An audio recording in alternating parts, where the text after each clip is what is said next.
नमस्कार, स्वागत है आपका हमारी खास पेशकश योर स्टॉक्स में। और हमारे साथ नोएडा स्टूडियो से पूजा भी मौजूद है, हमारी सहयोगी। सबसे पहले आपको अपने मेहमानों से परिचय करवा दें। हमारे साथ एसएमसी ग्लोबल सिक्योरिटीज़ के सौरभ जैन हैं और प्रिसीजन टेक्निकल के मंदार जाम सांडेकर है। आप दोनों मेहमानों का स्वागत है। और एक कॉलर शो है तो सवाल पूछने का तरीका बता देते हैं। योर स्टॉक्स में आपके पास जो भी सवाल हो तो अगले 1 घंटे तक आप हमें 9167329108 पर फ़ोन करके, SMS करके या फिर व्हाट्सएप करके अपने सवाल हमें पूछ सकते हैं। साथ ही आप हमारे सोशल मीडिया पेज के जरिए भी, फेसबुक, ट्विटर और इंस्टाग्राम के जरिए भी अपने सवाल हमें भेज सकते हैं। आपके सभी सवालों को हम अगले 1 घंटे पर जवाब देने की कोशिश करेंगे। लेकिन चलिए बाजार की चाल देख लेते हैं। बाजार में आज एक सीमित दायरे में कारोबार, और निफ्टी की बात करें तो करीब 40 अंक ऊपर है, 18,600 के ऊपर है निफ्टी। मिड कैप की बात करें तो यहाँ पर हल्की खरीदारी दिख रही है। बैंक निफ्टी में भी आज दायरे में ही कारोबार हो रहा है, लेकिन 44,000 के ऊपर बैंक निफ्टी बना हुआ। तो ये कुछ बाजार की चाल है। पूजा, बिल्कुल। तो ये है मार्केट का हाल इस वक्त। और इस वक्त अगर हम देखें तो टॉप गेनर में HCL टेक है करीब 2% ऊपर। SBI life, Infosys, BPCL, HDFC life, ये कुछ आज के टॉप गेनर हैं। और दूसरी तरफ अगर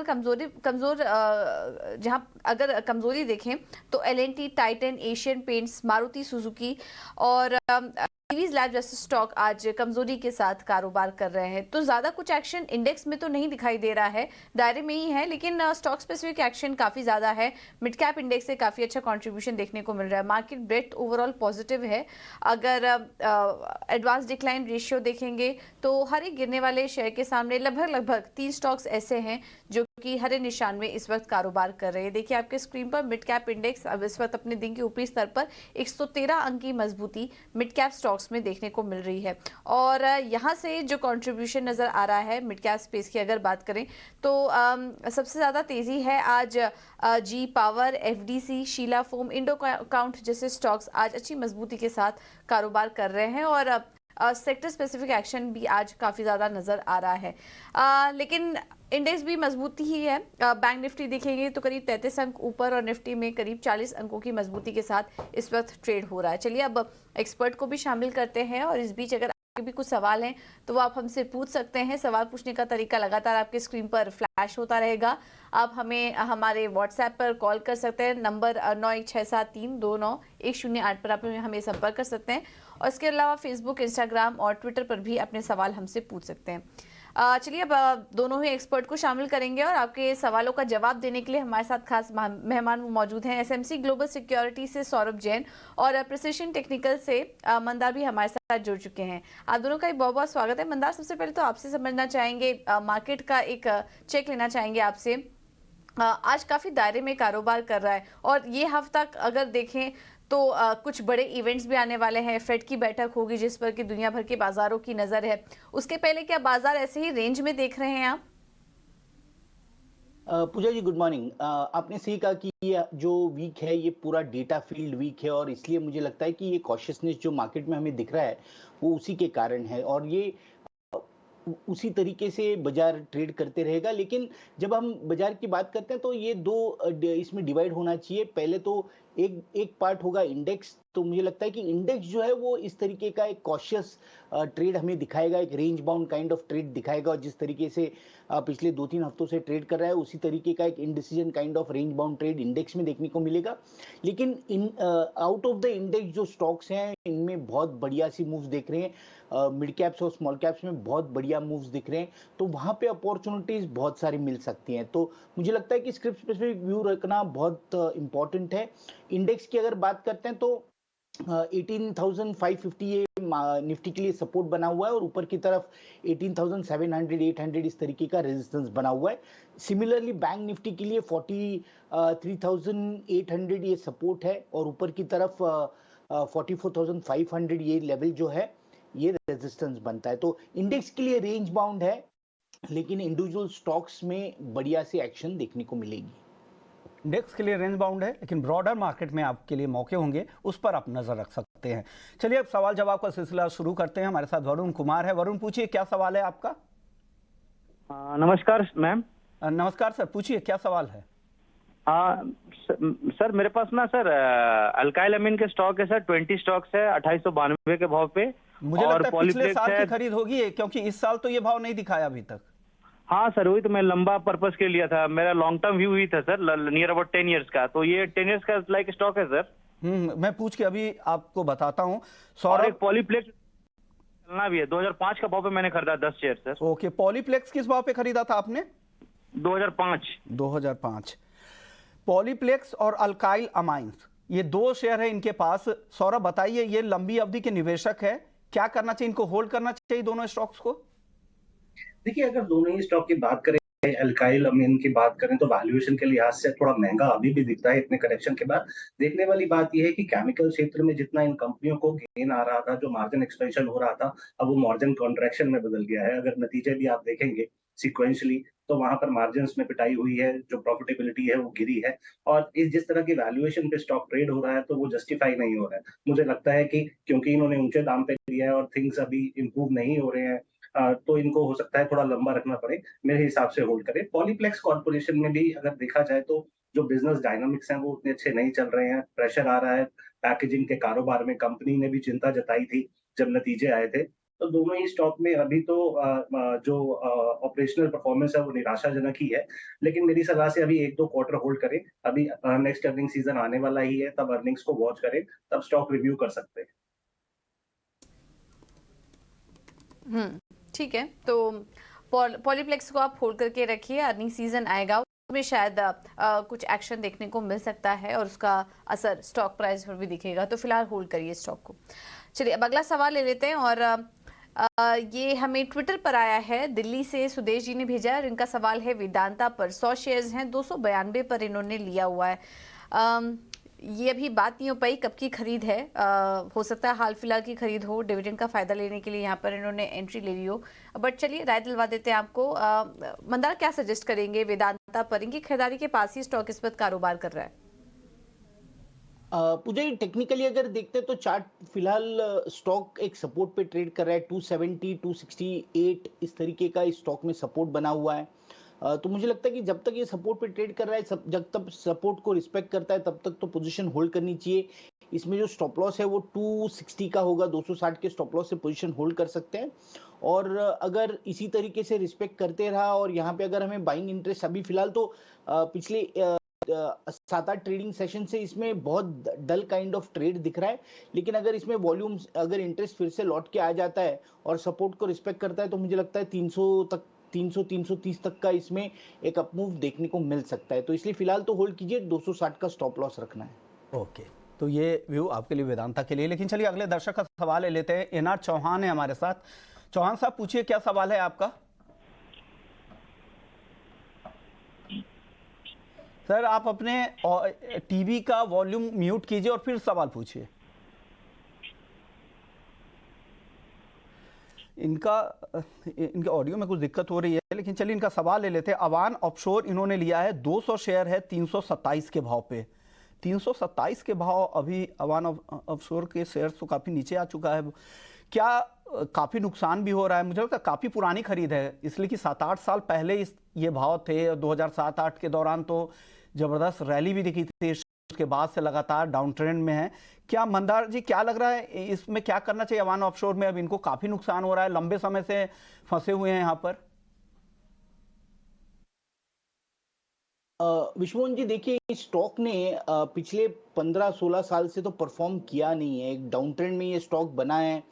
जब भी ये ऊपर चलने की कोशिश करता है, ऊपर में बिकवाली आ जाती है और स्टॉक फिर से नीचे आ जाता है। तो फिलहाल 40 और 38 का इस स्टॉक में सपोर्ट बना हुआ है। लेकिन मुझे लगता है कि इस स्टॉक से अगर कोई ऐसे स्टॉक में चले जाए जहाँ जो फिलहाल फ्लेवर ऑफ द मार्केट है, तो वो ज़्यादा बेहतर होगा। क्योंकि इस स्टॉक में जब भी ये ऊपर चलने की कोशिश करता है, तब बिकवाली आ जाती है और ये स्टॉक नीचे आ जाता है। तो मेरी तो राय रहेगी कि एग्जिट किया जाए और दूसरे कोई स्टॉक में शिफ्ट किया जाए, वो ज़्यादा बेहतर होगा। ठीक है, तो ये है राय अवान ऑफशोर पर स्टॉक से निकल जाने की राय। कोई भी उछाल मिलता है वो निकल जाने की रिश्वत आपको दी जा रही, क्योंकि आपकी लेवल जल्द ही देखना थोड़ा मुश्किल लग रहा है। अगला सवाल ले लेते हैं, और ये हमें भेजा है राजस्थान से किशोर कोठारी जी ने। किशोर जी नमस्कार, अपना सवाल पूछिए। रखे मैडम 680 रुपया में, क्या करना माफ चाहिए? कीजिएगा, आपकी आवाज ठीक से आई नहीं, अपना सवाल दोबारा पूछेंगे। 680 दिए हुए हैं, हिंदुस्तान एरोलेटिक लिए मैंने। हिंदुस्तान एरोनॉटिक, ओके ठीक है। एचएल ये आपने किस लेवल पर लिया हुआ है? 680, 680। ओके चलिए, पहले तो कॉन्ग्रेचुलेशंस आपको, काफ़ी शानदार लेवल पर आपने एंट्री ली थी और उसका फ़ायदा भी आपको मिल रहा है। 680 हमें देखना होगा ये चार्ट्स पे लेवल थे कब, थोड़ा समझने की कोशिश करेंगे, बट अच्छे लेवल पर आपने लिया हुआ है और उसका फ़ायदा भी आपको दिख रहा है। स्टॉक इस वक्त 4 डिजिट पर आ चुका है, 3740 के ऊपर कारोबार कर रहा है। और हाल फिलहाल में जिस तरह से डिफेंस स्टॉक्स चल रहे हैं, सरकार का भी फोकस बना हुआ है स्पेस को लेकर, और हाल फिलहाल में नतीजे भी अच्छे ही आए थे, तो ये पूरा स्पेस है जो कि इस वक्त एक्शन में है काफ़ी, और इनको शानदार गेन हो रहा है स्टॉक में। सौरभ जी आप सजेस्ट करिए, 680 पर इन्होंने लिया हुआ था, करीब मेरे ख्याल से 2 साल पहले की खरीद होगी इनकी। अभी भी होल्ड करना चाहिए इन्हें और तेजी के लिए एचएएल में? जी बिल्कुल, जो डिफेंस स्पेस में एक पूरा एक अच्छा क्रम बना हुआ है, जितना गवर्नमेंट का स्पेंडिंग है और उनका बेनिफिट एचएएल को आ रहा है, एग्जीक्यूशन अच्छा चल रहा है, प्रॉफिट अच्छा आ रहे हैं, मार्जिन्स अच्छे आ रहे हैं, और आगे भी एचएएल के बारे में हम सुन रहे हैं कि आगे भी काफी अच्छी कुछ डील्स होने वाले हैं। तो डिफेंस स्पेस में ये एक बेहतरीन काउंटर है, आपने इन्वेस्ट कर रखा है तो मेरी समझ से आप बिल्कुल बने रहें और इसे लंबे समय के लिए होल्ड रखें।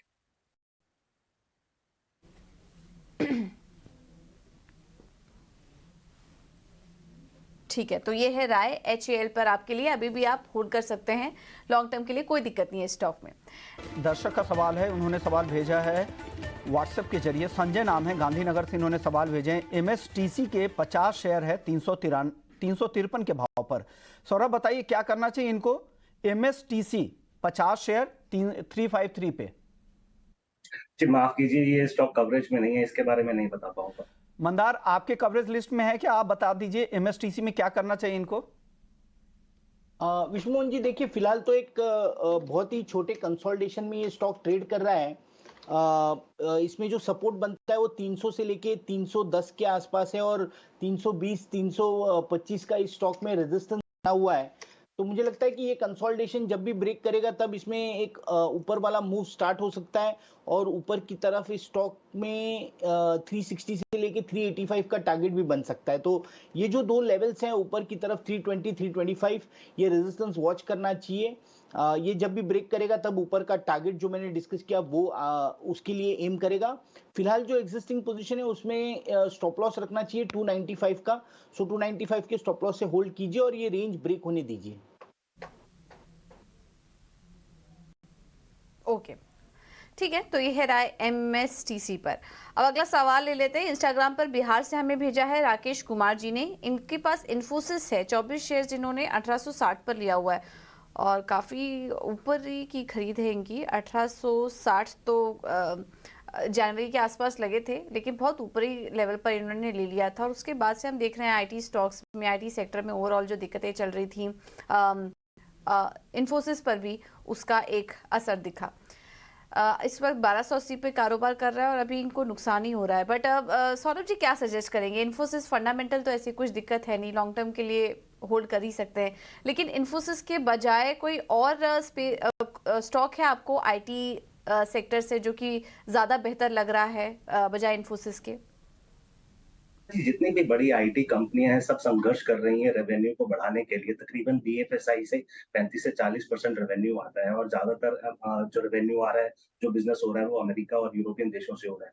अमेरिका में कंपनियां अपने बजट को काट रही हैं, डिस्क्रिशनरी स्पेंडिंग कम हो रहा है और बिलिंग रेट इंप्रूव नहीं हो रहे हैं। जितनी भी कंपनियां हैं उन्होंने गाइडेंस अपनी डाउनवर्ड की तरफ किया है। रेवेन्यू प्रोजेक्शन इस साल का काफी कम रहेगा, मार्जिन एक्सपेंशन भी थोड़ा मुश्किल रहेगा। तो ओवरऑल मुझे लगता है कि ये स्पेस प्रेशर में रहने वाला है। छोटे मिड कैप, मझौले मिड कैप जरूर बढ़ रहे हैं, लेकिन उनका बिजनेस में बहुत वॉलेटिलिटी होती है, कह पाना कि कौन सी कंपनी अच्छी रहेगी और इतने भाव बढ़ने के बाद बहुत मुश्किल होगा। इन्फोसिस एक बड़ी दिग्गज कंपनी है क्योंकि आपने एक इन्वेस्टमेंट किया है, मुझे लगता है कि कुछ समय लगेगा, आप इसमें बने रहें। लेकिन अगर आपको पैसे को स्विच करना चाहते हैं तो बैंकिंग क्षेत्र बहुत अच्छा लगता है, कैपिटल गुड्स क्षेत्र बहुत अच्छा लगता है। यहाँ पर जो भी दिग्गज कंपनियाँ हैं जैसे कि लार्सन टुब्रो हो गया, आईसीआईसीआई बैंक हो गया, आप वहाँ पर भी पैसा लगा सकते हैं। वहाँ पर मैं समझता हूँ अगले 2 साल में 30-40% का ग्रोथ आपको मिल सकता है। कंपनी आप कैपिटल गुड्स से एल&टी वगैरह पसंद है सौरभ को, वहाँ पर भी पैसा लगा सकते हैं, इन्वेस्टर हैं। चलिए एक और इन्वेस्टर का ही सवाल ले लेते हैं। नितिन है अहमदाबाद से, फोन लाइन पर मौजूद है। नितिन जी पूछिए, क्या सवाल है आपका? सर जी गुड मॉर्निंग। Good morning. अच्छा सर, मेरे पास टीसीएस के 35 शेयर है। किस भाव पे लिया और आपने? वो 3500 के भाव से लिया हुआ है। तो साल की शुरुआत की खरीद होगी, जनवरी फरवरी के आसपास की? मेरे साथ हाँ, एक साल जैसे हो गया है। और अभी मैं लॉस में चल रहा हूँ, तो अभी क्या करना है? मैं रुक सकता हूँ, ऐसी कोई बात नहीं है। लेकिन अभी क्या करूँ सर, उसमें और ऐड करूँ कि नहीं करूँ? मंदार, इनके पास 3,500 रुपए पे बाइंग है, टीसीएस के शेयर है, रुक सकते हैं, निवेशक है, क्या करना चाहिए? और इन लेवल्स पे और ऐड करे क्या टीसीएस को? विश्वमोहन जी देखिए, टीसीएस में अगर देखते हैं तो एक रेंज बाउंड ट्रेड इस स्टॉक में देखने को मिल रहा है। 3200 के आसपास इस स्टॉक में सपोर्ट बनता है। तो पिछले 2 महीनों में देखी जाए तो मल्टीपल टाइम्स ये स्टॉक की लेवल पे आके यहाँ से बाउंस बैक कर चुका है। ऊपर में ये 3300, 3350, 60 इस तरीके के लेवल्स तक चले जाता है। तो मुझे लगता है कि एग्जिस्टिंग जो पोजीशन है वो तो होल्ड करनी है, लेकिन ये जो 2 लेवल्स के बीच में ये स्टॉक ट्रेड कर रहा है, इसका यूज करके ये स्विंग ट्रेड कर सकते हैं। तो 3200 के आसपास बाय कर लो, 3150 का स्टॉप लॉस रख दो। ऊपर में ये चलता है 3300, तो वहां पे प्रॉफिट बुकिंग कर लो। इससे जो इनका जो ओरिजिनल बाइंग प्राइस है वो कम होते जाएगा। तो इस तरीके का स्विंग ट्रेड करते हैं, और जो एग्जिस्टिंग पोजीशन है वो होल्ड करनी है। उसके लिए जो स्टॉप लॉस होगा वो 3040 का होगा।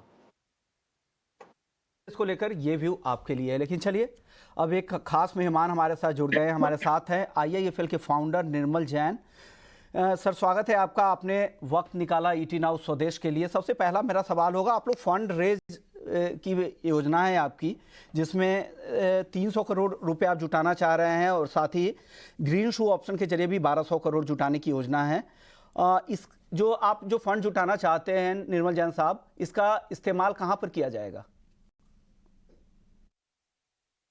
अगर हम लोग पूरे ग्रीन शू के साथ अगर कैपिटल रेस करते हैं तो करीबन 1500 करोड़ रुपए का बॉन्ड इश्यू होगा। और ये जो है हमारी लोन ग्रोथ है, उसको फाइनेंस करने में ये काम आएगा। क्योंकि अगर आप देखो तो 64,000 करोड़ की जो लोन बुक थी, अगर वो 25% से इस साल ग्रो हो, जो कि हमारा टारगेट है, तो करीबन 15-16 हज़ार करोड़ रुपए से लोन बुक की ग्रोथ होगी। वैसे काफ़ी हिस्सा जो है बैंकों के साथ को लेंडिंग या असाइनमेंट होगा, पर उसके बावजूद कुछ लोन्स ऐसी है जो रीपेमेंट के लिए आती है, और जो थोड़ी ग्रोथ इन लाइन विथ हमारी जो नेटवर्क की ग्रोथ है, अगर उतनी भी हम टारगेट करें तो नए लोन की थोड़ी ज़रूरत पड़ती है। तो ये जो लोन है 1500 करोड़ के जो बॉन्ड इश्यूज़ है, वो वर्किंग कैपिटल या बिजनेस ग्रोथ के लिए उपयोग में आएंगे। बिल्कुल। निर्मल जी, आपने कहा कि आप अगले 2 साल में AUM में 25% की औसत ग्रोथ देख रहे हैं। हम आपसे समझना चाहेंगे कि ये जो पूंजी आप जुटा रहे हैं, क्या ये काफ़ी है उस ग्रोथ को टारगेट करने के लिए? क्योंकि अभी भी आपके पास 3,500 करोड़ का लीवे है, आप उसको भी, उसके थ्रू भी आप अपने टारगेट को हासिल कर सकते हैं। लेकिन आपसे समझना चाहेंगे अब आगे के लिए क्या प्लान है और किस तरीके से इस AUM ग्रोथ को आप पूरा करेंगे? तो इस समय तो हमारी लिक्विडिटी काफ़ी ठीक है, अच्छी पोजीशन पे है, और ये पैसा भी हम लोग थोड़े आगे की दृष्टि से रेस कर रहे हैं, क्योंकि इस समय लिक्विडिटी की पोजीशन काफ़ी स्ट्रांग है। पर अगर अगली कुछ क्वार्टर्स में ग्रोथ होती है तो उस एंटिसिपेशन में ये पैसा रेस कर रहे हैं। और जो बाकी के जो 5,000 करोड़ रुपए की जो लिमिट है बॉन्ड इशू के लिए, वो शायद मे भी तीसरे या चौथे क्वार्टर में उसकी ज़रूरत पड़ेगी। पर अभी फॉर द नियर फ्यूचर ये जो रेस करेंगे वो काफ़ी होगा। तो अगला सवाल मेरा होगा, जो कॉस्ट ऑफ फंड्स हैं, जो किस दर पर आप ये फंड जुटा रहे हैं, और साथ ही क्या इसका असर नेट इंटरेस्ट मार्जिन NIM पर होगा? क्या NIM पर में कमी की संभावना है, या उसी सेम लेवल पे NIM बने रहेंगे? कूपन 9% है, और जो कि 5 साल की मैच्योरिटी के लिए, और यील्ड जो है 9% से थोड़ी ज़्यादा भी हो सकती है कुछ अलग अलग 2 साल, 3 साल और 5 साल के प्रोडक्ट्स हैं।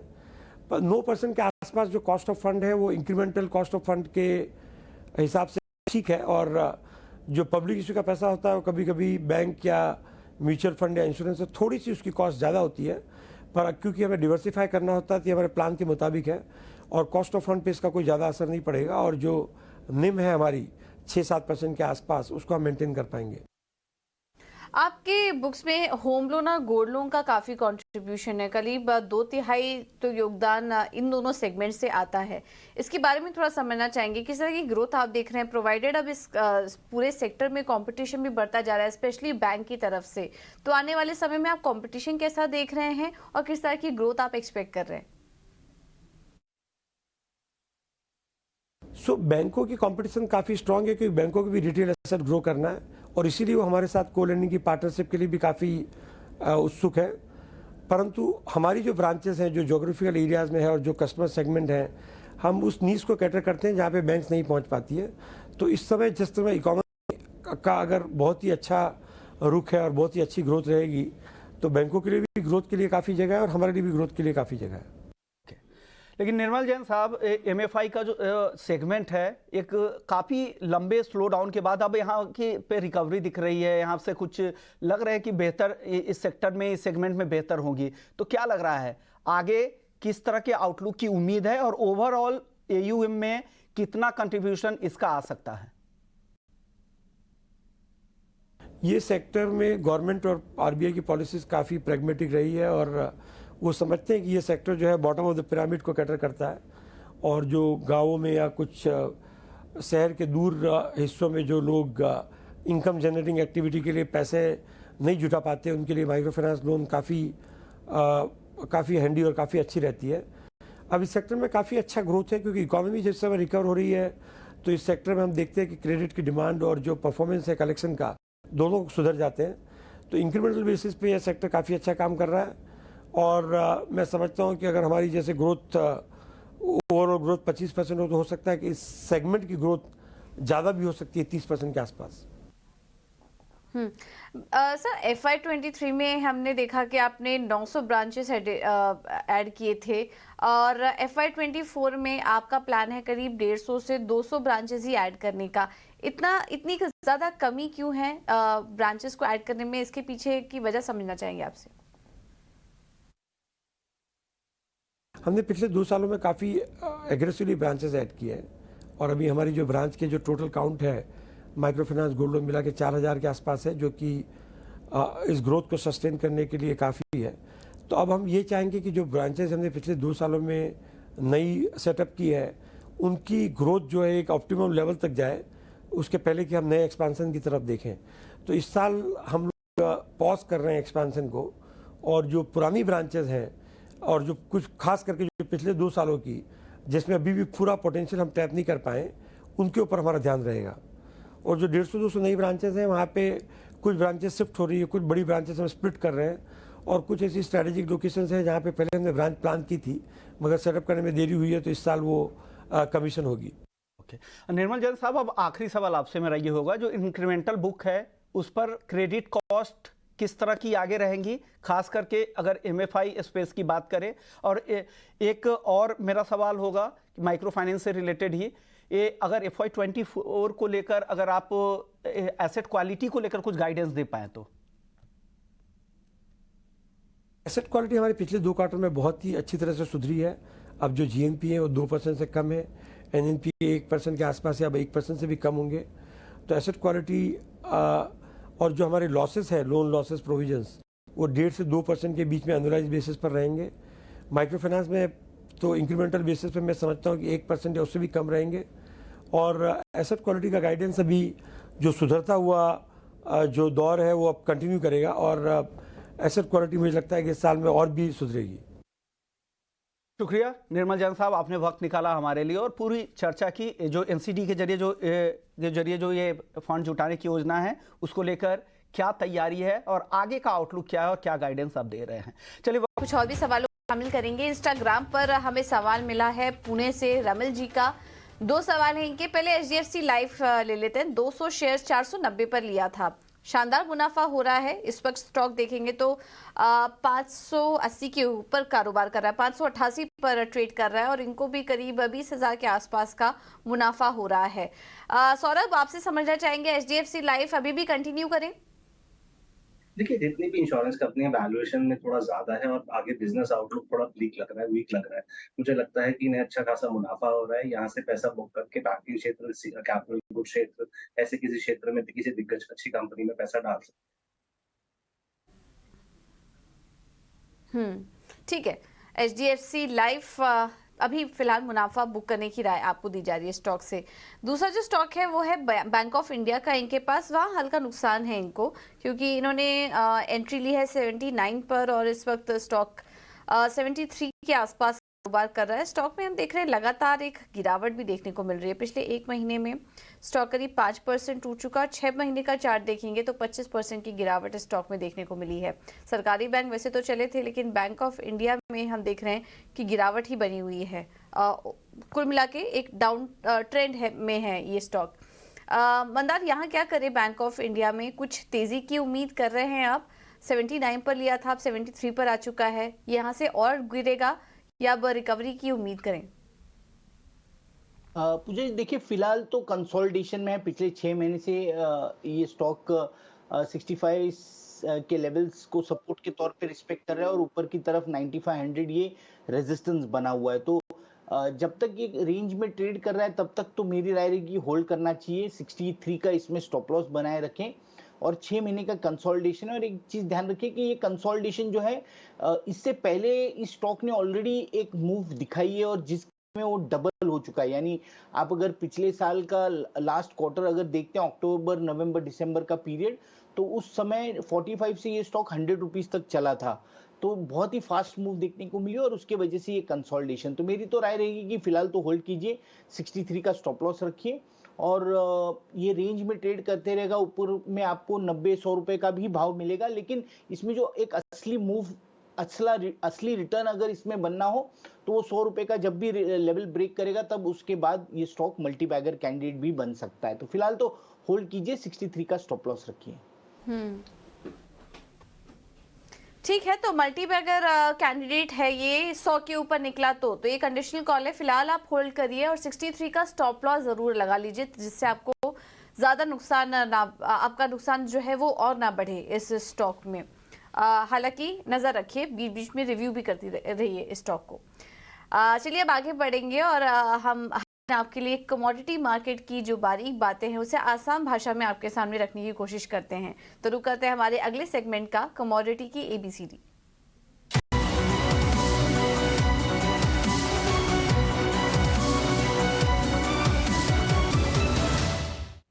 देखिए, कमोडिटी के ABCD में आज बात करेंगे MSP की, क्योंकि MSP अभी पिछले हफ्ते ही खरीफ सीजन के लिए, खरीफ फसलों के लिए सरकार की तरफ से अनाउंस किया गया। तो MSP यानी मिनिमम सपोर्ट प्राइस क्या है? सरकार की तरफ से किसानों की फसलों को एक गारंटी, प्राइस गारंटी देने के लिए तय किया जाता है। किसानों की जो कॉस्ट होती है ना, उससे 1.5 गुना, कम से कम लागत का 1.5 गुना ज्यादा भाव उन्हें दिलाने की कोशिश होती है। तो ये तय कौन करता है? CSCP की तरफ से ये तय किए जाते हैं कि क्या कॉस्ट होंगे और उससे 50% ऊपर क्या भाव हो सकते हैं। CSCP यानी commission of cost of agriculture prices. तो और इसकी गणना कैसी होती है? 3 तरीके होते हैं CSCP। एक तो पहला देखते हैं, वो C2 देखते हैं। C2 में होता क्या है? C2 में जितने भी डायरेक्ट खर्च करते हैं किसान भी फसल के ऊपर, चाहे वो खाद, बीज से लेकर जितने भी तरह की चीजें वो खेतों में लगाने के लिए करते हैं, वो कॉस्ट होता है C2 के अंदर में। उसके बाद A2 के अंदर ये सारे खर्चे आते हैं। उसके बाद FL आता है, A2 प्लस FL। FL में होता है आपके जमीन की जो रेंटल वैल्यू होती है वो,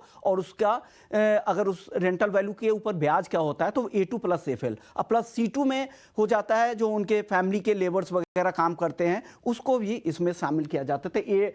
तो सारे खर्चों के साथ जमीन का किराया और ब्याज होता है। FL में उनके फैमिली मेंबर्स का जो लेबर लगते हैं वो, और A2 के अंदर डायरेक्ट किए गए खर्च होते हैं। तो ये CSCP की तरफ से ये तीनों लागतों के आधार पर ये उनका टोटल कुल खर्च निकाला जाता है। फिर 50% ऊपर ये तय किए जाते हैं। खरीफ फसलों के लिए 14 फसल है जिनके लिए तय किए जाते हैं MSP। 6 है रबी फसलों के लिए और 2 कमर्शियल फसलें हैं और एक गन्ना है जिसकी FRP यानी फेयर एंड रिम्यूनरेटिव प्राइसेस तय किए जाते हैं। तो ये कुछ कैलकुलेशन होता है और ये 23 फसलों के लिए सरकार एमएसपी तय करती है, लेकिन जो एमएसपी का जो दायरा है वो बहुत ही सीमित है, काफ़ी कम राज्यों तक इसका दायरा है।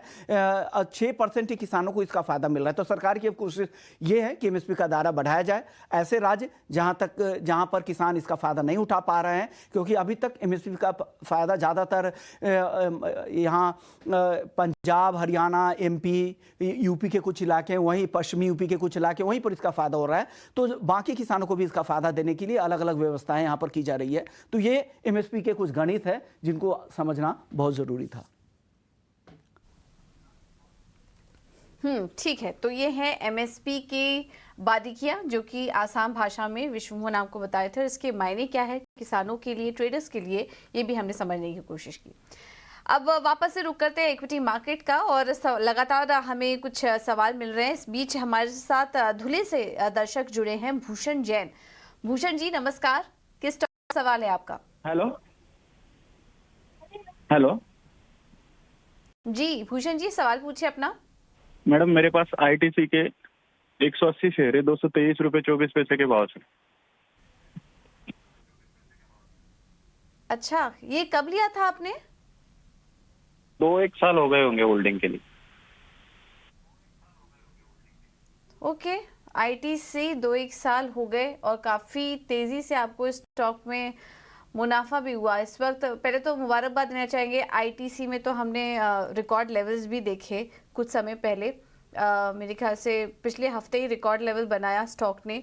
आज थोड़ा नीचे है, लेकिन ओवरऑल देखेंगे अगर पूरा लॉन्ग टर्म चार्ट अगर हम आपको दिखाने की कोशिश करें लगभग 1 साल का, तो शानदार तेजी इस स्टॉक में देखने को मिली। धीरे धीरे करके अपने रिकॉर्ड लेवल के पास आ चुका है और आपकी जो खरीद थी उससे दोगुना हो चुका है। हालांकि शेयरों की संख्या थोड़ी कम है, लेकिन अच्छा मुनाफा हुआ आपको, उसकी मुबारकबाद। पहले तो सौरभ जी, आईटीसी लगातार नए हाईज बना रहा है, और इनको भी हमारे साथ जो दर्शक जुड़े थे 2 साल में ही अच्छा मुनाफा हो चुका है। अभी भी होल्ड करें स्टॉक को, आईटीसी को। फंडामेंटल तो वैसे कोई दिक्कत नहीं है, लेकिन अब अगला कौन सा लेवल है जिसको कि आप वॉच करेंगे? देखिए, अगर जितने भी बिजनेस की बात करें, चाहे वो टोबैको बिजनेस हो, चाहे वो होटल बिजनेस हो, चाहे वो पेपर बिजनेस हो, एफएमसीजी बिजनेस हो, सारे ही बिजनेस काफी अच्छा कर रहे हैं। और मुझे लगता है कि सही वैल्यू अब बाजार ने इसको पिछले 1-2 साल से देना शुरू किया है। और मुझे लगता है कि आगे एक डीमर्जर स्टोरी भी प्लान आउट हो जाएगी, जैसे कि कंपनी होटल बिजनेस को या फिर एफएमसीजी बिजनेस को जब अलग करेगी तो एक अलग वैल्यू अनलॉकिंग होगी। 2 साल के से इन्होंने इन्वेस्ट कर रखा है। मुझे लगता है कि अगर इन्हें बाजार पैसे की जरूरत नहीं है और बाजार में ही पैसा लगाना चाहते हैं, तो इसी शेयर के साथ ही बने रहे। आईटीसी में अभी इनको होल्ड रखना चाहिए। बिल्कुल होल्ड रखिए। अभी तो 2 ही साल दिए आपने, अभी बने रहिए स्टॉक में। लॉन्ग टर्म लायक स्टॉक है ये, पोर्टफोलियो में ऐड करने लायक है। अभी और भी मुनाफा और भी हाईज यहाँ पर देखने को मिलेंगे। तो अगर आपको पैसे की ज़रूरत ना है तो कोई दिक्कत नहीं है, आप अभी भी बने रह सकते हैं। अगला सवाल ले लेते हैं, और ये हमें आया है। हमारे साथ इनफैक्ट फोन लाइन पर जुड़े हैं वापी से अनिल जी। अनिल जी नमस्कार, किस स्टॉक पर सवाल है आपका? नमस्कार मैडम, महिंद्रा लॉजिस्टिक मैंने लिया था 503 के रेट से। अच्छा, ओके, नुकसान आपको काफी हो रहा है अनिल जी। अभी समय दे सकते हैं आप? हाँ जी हाँ जी। ठीक है मंदार, आप सजेस्ट करिए। 503 पर इन्होंने लिया था, काफी ऊपरी स्तर पर इन्होंने एंट्री कर ली है। वहां से तो स्टॉक लगातार नीचे ही आ रहा है।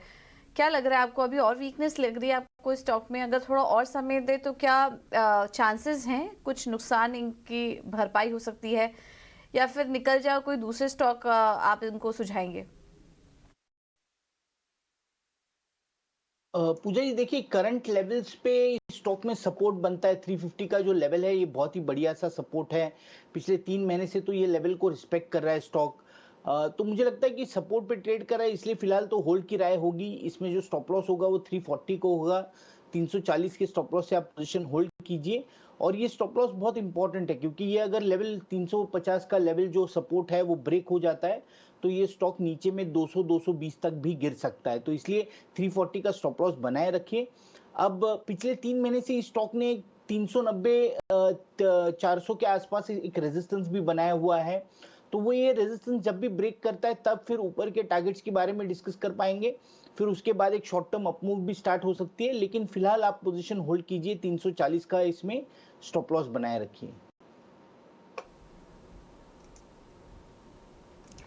ठीक है, तो फिलहाल 340 का स्टॉप लॉस लगाकर होल्ड करिए। थोड़े आसार हैं कि आपके जो बाइंग प्राइस है उसमें थोड़ा उछाल दिखे, क्योंकि अपने सपोर्ट के आसपास स्टॉक कारोबार कर रहा है, तो एक तेजी की उम्मीद हम कर सकते हैं।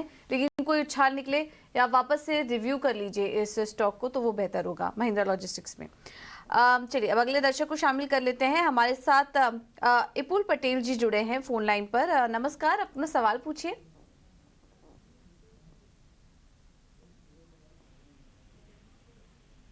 हेलो, आपको मेरी आवाज आ रही है इपुल जी? अपना सवाल पूछिए। हाँ, मेरी आवाज आ रही है। मैंने 36.30 रुपये के भाव से 2000 उज्जीवन स्मॉल फाइनेंस शेयर लिए। ओके, 2000 लेवल थोड़ा हम करेक्ट कर लेते हैं। इन्होंने शायद 2000 शेयर्स इन्होंने 36 रुपए के आसपास लिया हुआ था। का मुनाफा हो रहा है। मंदार, आप ही सजेस्ट करिए। जीवन स्मॉल फाइनेंस हाल फिलहाल की ही खरीद लग रही है इनकी। अगले टारगेट्स क्या देख रहे हैं आप? स्टॉक तो आज भी 1.5% ऊपर है वैसे, और तेजी के लिए भी बने रहे।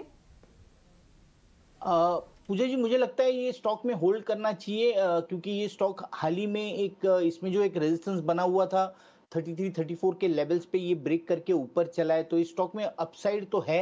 इमीडिएट जो मुझे लगता है कि अगले 3 से 6 महीने का अगर व्यू रखते हैं तो 45 तक का इसमें एक टारगेट बनेगा। तो फिलहाल तो पोजीशन होल्ड करनी है। इसमें एक स्टॉप लॉस सुझाऊंगा, स्टॉप लॉस होगा 32 का। 32 के स्टॉप लॉस से पोजीशन होल्ड कीजिए और 45 के लेवल पे स्टॉक रिव्यू कीजिए। ओके, तो 45 के आसपास वापस से रिव्यू कर लीजिए। फिलहाल होल्ड करने की राय आपको स्टॉक में दी जा रही है, और तेजी के लिए अभी आप बने रह सकते हैं। औरंगाबाद से हमारे साथ अगले दर्शक जुड़े हैं, मनमोहन जी नमस्कार। किस स्टॉक पर सवाल है आपका? हेलो जी मनमोहन जी, सवाल पूछिए अपना। हाँ मैडम, गुड मॉर्निंग। मेरे पास सोम डिस्टिलरीज के 1000 शेयर है, 211 के लिए नहीं।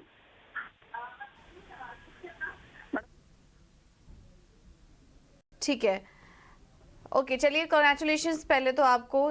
स्टॉक में भी हमने देखा हाल फिलहाल में अच्छे हाइज टेस्ट किए हैं, करीब 270 के आसपास के, और उसमें आपको अच्छा मुनाफा भी हो रहा है इस बीच इस शेयर में, और आपकी एंट्री भी अच्छे लेवल पर ही है। यहाँ पर सौरभ आप सजेस्ट करिए सोम डिस्टिलरीज।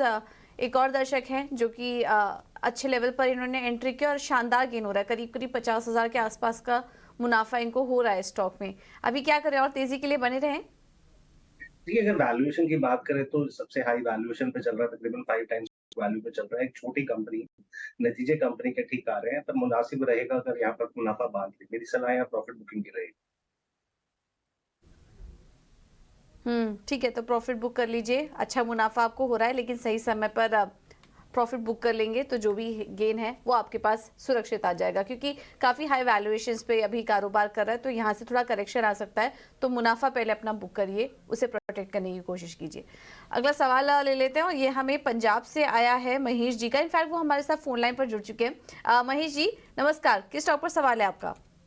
नमस्कार सर, मेरे पास ना टाटा इन्वेस्टमेंट के ना 122 शेयर हैं, तो 2400 के भाव पे है मेरे पास, तो क्या बना रहा हूँ इसमें या निकलूं?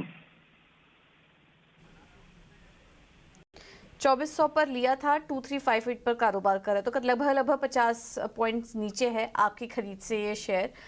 इसको एक बार करेक्ट कर लेंगे। मंदार क्या सजेस्ट करेंगे? इनकी खरीद के पास है इस वक्त, लेकिन नुकसान में हैं, तो अभी भी बने रहे इस स्टॉक में या फिर निकल जाए? वैसे फंडामेंटल्स में तो कोई दिक्कत है नहीं स्टॉक की, लेकिन ये जो हल्की गिरावट आई है, इनके लेवल्स कब तक देखने को मिलेंगे और कब तक इनको अच्छा मुनाफा मिलेगा स्टॉक में? पूजा जी, देखिए मुझे लगता है कि इन्होंने थोड़ा सा लंबे अरसे का व्यू रखना चाहिए। 1 से 2 साल का अगर व्यू रखते हैं तो इन्हें अच्छा खासा मुनाफा इस स्टॉक में देखने को मिल सकता है।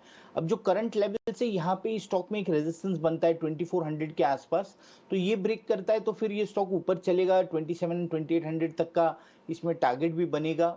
तो फिलहाल अंडर करंट पॉजिटिव है, इसलिए मेरी राय रहेगी कि होल्ड कीजिए। 2100 का स्टॉप लॉस होगा, 2100 के स्टॉप लॉस से होल्ड कीजिए और 1 से 2 साल का व्यू रखिए ताकि आपको एक अच्छा खासा इसमें मुनाफा हो और आप अच्छे खासे प्रॉफिट के साथ ये ट्रेड एग्जिट कर पाएं। बिल्कुल। तो मेरे ख्याल से जब स्टॉक टूटा था, क्योंकि 2000 के लेवल्स तो यहाँ पर आए थे, तो हो सकता है इन्होंने गिरावट में यहाँ पर एंट्री लेने की कोशिश की हो, लेकिन आपके लेवल्स यहाँ पर से दोबारा दिखेंगे।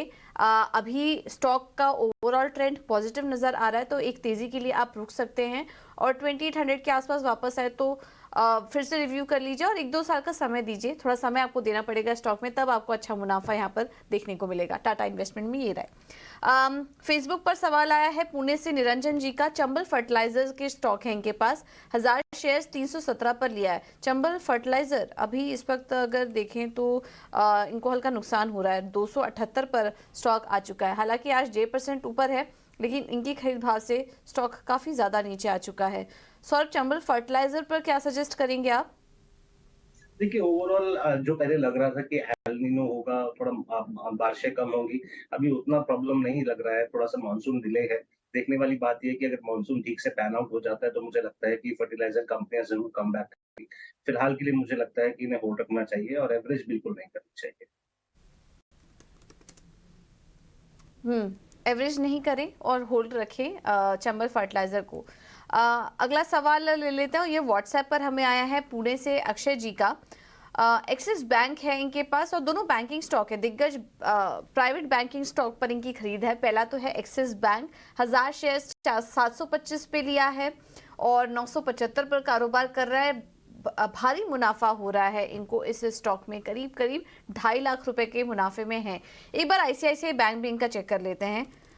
ये स्टॉक इन्होंने लिया हुआ है 875 पर और इस वक्त अगर देखेंगे तो यहाँ पर भी इनको अच्छा गेन है, 940 पर कारोबार कर रहा है। तो अक्षय जी से बात तो नहीं हो पाई हमारी, लेकिन दोनों ही बैंकिंग स्टॉक का सबसे अच्छी बात कि दोनों काफ़ी अच्छे लेवल पर इन्होंने एंट्री लिया, उसके बाद जो तेज़ी आई काफ़ी शानदार मुनाफे में है ये, आईसीआईसीआई बैंक में भी और एक्सिस बैंक में भी। सौरभ, सवाल आपसे ही होगा अगेन, दिग्गज बैंकिंग स्टॉक हैं, कोई दिक्कत वाली बात तो नहीं होनी चाहिए यहाँ पर, बट स्टॉक सिलेक्शन दोनों आपको सही लग रहा है, अभी भी बने रहें और तेजी के लिए, या फिर थोड़ा मुनाफा बुक करके इनको निकल जाना चाहिए? दोनों ही इन्होंने बेहतरीन स्टॉक लिए हैं और दिग्गज बैंक लिए हैं। दोनों ही बैंक की अगर किताब देखें, बुक देखें तो लोन बुक जो बढ़ रही है वो अबव इंडस्ट्री एवरेज बढ़ रही है। कॉस्ट ऑफ फंड्स लो है, एनपीए बहुत कम है, प्रोविजन कवरेज बहुत अच्छा है, कैपिटल एडिक्वेसी बहुत अच्छा है। हाल ही में एक्सिस बैंक ने सिटी का रिटेल एसेट्स भी एक्वायर किया जिसकी वजह से प्रोविजनिंग मार्च क्वार्टर में बढ़ के आई और लॉस आया। मुझे लगता है कि ओवरऑल अगर बैंकिंग क्षेत्र को देखेंगे तो ग्रोथ इंडिया में ठीक लग रहा है और ये दोनों बैंक मुझे लगता है बहुत अच्छे से ग्रो करेंगे, खासकर कंपटीशन भी देंगे स्मॉलर बैंक्स को और आने वाले 1-2 साल के लिए मुझे लगता है कि यहाँ पर बहुत अच्छी ग्रोथ आ सकती है। मेरी सलाह से बिल्कुल बने रहे। ठीक है, तो एक्सिस बैंक, आईसीआईसीआई बैंक कोई दिक्कत नहीं है, अभी आप अच्छे गेन में हैं और बने रहने की, अगर आपको पैसे की जरूरत नहीं है तो बने रहिए स्टॉक से, लॉन्ग टर्म के लिए भी कोई दिक्कत दिखाई नहीं दे रही है। एक्सिस बैंक और आईसीआईसीआई दोनों में ये रहा है। अगला सवाल ले लेते हैं, ट्विटर पर नमिता जी का सवाल हमें आया है और पहला सवाल है इनका, दोनों सरकारी बैंक हैं इनके पास, bank of India, central bank. Bank of India पर तो थोड़ी देर पहले हमने बात भी की, आप होल्ड कर सकते हैं फिलहाल, लेकिन सेंट्रल बैंक पर एक बार राय ले लेते हैं। 1000 शेयर्स 31 रुपए पर इन्होंने लिया हुआ है। प्राइस को प्ले करने की कोशिश की शायद इन्होंने, 31 पर लेकर सोचा कि हो सकता है स्टॉक वहां से चले, लेकिन सेंट्रल बैंक ऑफ इंडिया काफी समय से सपाट ही कारोबार कर रहा है, कोई एक्शन नहीं है स्टॉक में। Mandar, central bank of India बने रहें या फिर निकल जाए स्टॉक से? पूजा जी देखिए, सपोर्ट पे है फिलहाल स्टॉक, इसलिए तो बने रहना चाहिए। 26 का लेवल है कि जो एक बढ़िया सा सपोर्ट बनता है, तो 25 के स्टॉप लॉस से फिलहाल तो होल्ड कीजिए।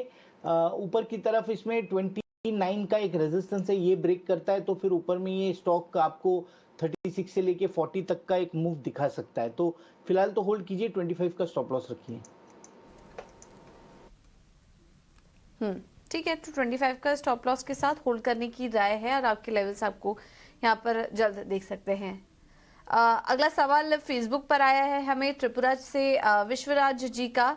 इन्होंने टाटा मोटर्स लिए हुए हैं 350 शेयर्स 429 की खरीद है इनकी। और ऑटो स्टॉक्स में हमने हाल फिलहाल में जो तेजी देखी, जो शानदार रनअप देखा, टाटा मोटर्स में भी हाईज लगे 562 पर इस वक्त स्टॉक कारोबार कर रहा है। हालांकि आज थोड़ा नीचे है, बट शानदार तेजी इस स्टॉक में भी देखने को मिली है, शानदार रनअप था यहाँ पर। इस वक्त करीब 46,000 के आसपास का मुनाफा है। टाटा मोटर्स कैसा लग रहा है आपको सौरभ जी? बने रहने की राय देंगे? 562 के लेवल्स के पास इस वक्त ट्रेड कर रहा है, बने रहने की राय देंगे या फिर ऑटो स्पेस से कोई और कंपनी है जो आपको अच्छी लग रही है? देखिए, भारतीय बाजारों में भी टाटा मोटर काफी अच्छा कर रहा है, बहुत अच्छी ग्रोथ आ रही है और इंटरनेशनल मार्केट में भी जो कंपनी के मॉडल्स हैं वो काफी अच्छा कर रहे हैं। हाल फिलहाल में तुमने देखा ही ऑटो क्षेत्र में काफी अच्छी तेजी आई है। नॉर्मल करेक्शन जरूर आ सकता है स्टॉक में इतने रनअप के बाद, लेकिन अगर आपका लंबे समय का नजरिया है तो बिल्कुल बने रहिए। और इसके अलावा ऑटो क्षेत्र में और जो अच्छी कंपनियां लगती हैं, मुझे लगता है आइशर मोटर भी काफी अच्छी बेट हो सकती है साबित, और महिंद्रा भी काफी अच्छा लगता है। ओके, तो महिंद्रा भी अच्छा लग रहा है। इस पर भी आप अपना निवेश स्विच कर सकते हैं। फिलहाल तो टाटा मोटर्स अच्छा सिलेक्शन है, यहाँ पर भी आप चाहें तो और मुनाफे के लिए बने रह सकते हैं स्टॉक में।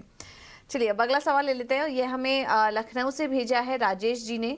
फेसबुक पर सवाल आएगा, इनके पास है IDFC फर्स्ट बैंक। काफ़ी अच्छी क्वांटिटी लेके रखी इन्होंने, 40,000 शेयर्स लिए हैं और 65 पर इन्होंने एंट्री ली थी। वैसे तो IDFC फर्स्ट बैंक मुझे याद है हर एनालिस्ट 40 रुपए के लेवल से ही रिकमेंड कर रहे थे और उसके बाद से हमने अच्छा रनअप देखा इस स्टॉक में। 65 पर इन्होंने एंट्री ली और वहां से भी ऊपर आ चुका है, 72 के आसपास कारोबार कर रहा है। मंदार, आप सजेस्ट करिए IDFC फर्स्ट बैंक में और तेजी के लिए बने रह सकते हैं या फिर फिलहाल मुनाफा बुक करके निकल जाए? पूजा जी, मुझे लगता है कि होल्ड करना चाहिए। स्टॉक एक अच्छे खासे अप ट्रेंड में है, प्लस 2016 से लेके अब तक का अगर हम एक सारे अगर टॉप ज्वाइन करके अगर एक ट्रेंड लाइन प्लॉट करते हैं तो वो रेजिस्टेंस जो था वो 60-62 के लेवल्स पे बना था, वो भी ब्रेक करके स्टॉक ऊपर चला है। तो इस केस में मुझे लगता है कि अच्छी खासी अपसाइड स्टॉक में बनेगी। सिर्फ 1 से 2 साल का व्यू रखना चाहिए, उस व्यू से अगर होल्ड करते हैं तो मुझे लगता है अच्छा खासा मुनाफा इनको और देखने को मिलेगा। इमीडिएट जो शॉर्ट टर्म टारगेट है 3 से 6 महीने के व्यू से, तो वो मुझे लगता है 82 का होगा। 82 का जो इसका एक ऑल टाइम हाई है, वहां तक ये स्टॉक 3 से 6 महीने में चल सकता है। ओके, तो बने रहिए IDFC फर्स्ट बैंक में 3 से 6 महीने के लिए और अच्छी तेजी की उम्मीद यहाँ पर की जा रही है। अगला सवाल हमें डिवीज लैब पर आया है। व्हाट्सएप पर कानपुर से अंशुल जी ने भेजा हुआ है। डिवीज लैब इन्होंने 200 शेयर्स 750 पे लिए हुए थे, काफ़ी पहले की खरीद लग रही है। हालांकि इन्होंने तो 5,000 के ऊपर के लेवल्स भी देखे होंगे इस स्टॉक में, लेकिन वहां से स्टॉक थोड़ा नीचे आया तो इनके मुनाफे में कमी आई है। हालांकि अभी भी काफ़ी अच्छे गेंस पे बैठे हैं, करीब 5 लाख से ज़्यादा का मुनाफा इनको स्टॉक में हो रहा है, बट थोड़ा मुनाफे में कमी ज़रूर आई होगी इनके। अभी फिलहाल 3,000 के ऊपर ही है और मुनाफे में है। बट सौरभ जी क्या करें, अभी जो मुनाफा हो रहा है वो लेकर निकल जाना चाहिए इनको या फिर और तेज़ी के लिए बने रह सकते हैं? ये 5,000 के लेवल्स क्या दोबारा जल्द दिखेंगे? देखिए, फार्मा क्षेत्र उतना अच्छा नहीं कर रहा है जितना अच्छा महसूस कर रहे थे पहले, जैसे कोविड के समय में चला था। अभी जितनी भी कंपनियां उनको परेशानी हो रही है यूएस में सेल्स करने के लिए, ग्रोथ कम आ रही है, मार्जिन पे प्रेशर है, ओवरऑल एपीआई स्पेस में भी प्रेशर है। तो मुझे लगता है कि क्योंकि पता नहीं इनके पोर्टफोलियो में और क्या स्टॉक है, लेकिन अगर इन्होंने यही ले रखा है तो मेरी सलाह यहाँ रहेगी कम से कम आधा यहाँ से ये बुक करके पैसे को जिन क्षेत्रों में हमने जैसे बात करी, कैपिटल क्षेत्र, ऑटो या बैंकिंग क्षेत्र में पैसे को डाइवर्सिफाई करें। ठीक है, तो डिवीज लैब से निकल जाने की राय और बाकी स्टॉक्स पर भी आप नजर रख सकते हैं। चलिए फिलहाल इतने सवालों को हम शामिल कर पाएंगे। मंदार जी, सौरभ जी, आप दोनों का ही बहुत बहुत धन्यवाद समय देने के लिए, तमाम स्टॉक्स पर अपनी राय देने के लिए।